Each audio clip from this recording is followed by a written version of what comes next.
and let's say here, so I've got all their 2025 duos. All right, I want to create a playlist. So again, right there, create playlist. All right, let's go Rams 2025 duo.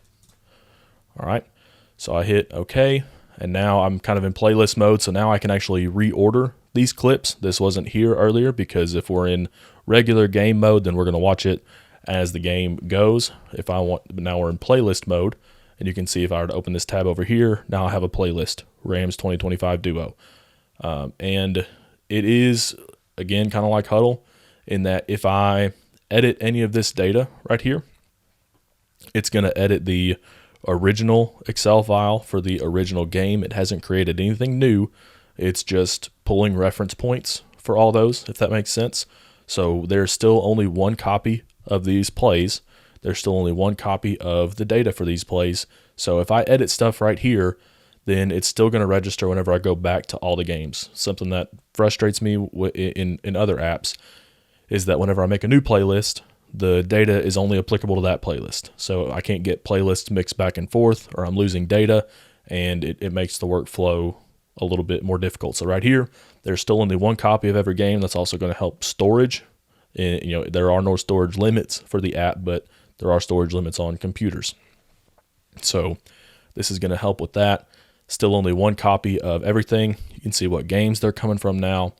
And all those types of things, and it's just the playlist. All the data still is from this playlist. Presentations, like I mentioned earlier, they have to be PDFs. So I'm going to run here and pull one from my Google Drive.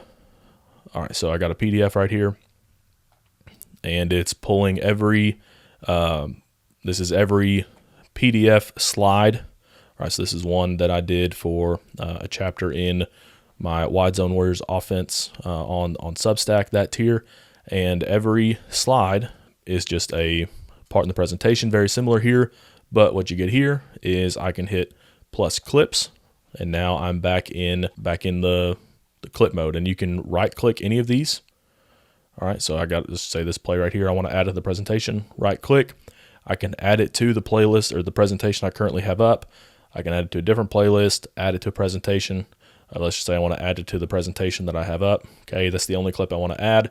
Back to presentation, and here it is within the presentation right after the slide that I put it on. So let's say I'm working through the PowerPoint. All right, now I've got this clip right in line, and then we're moving on.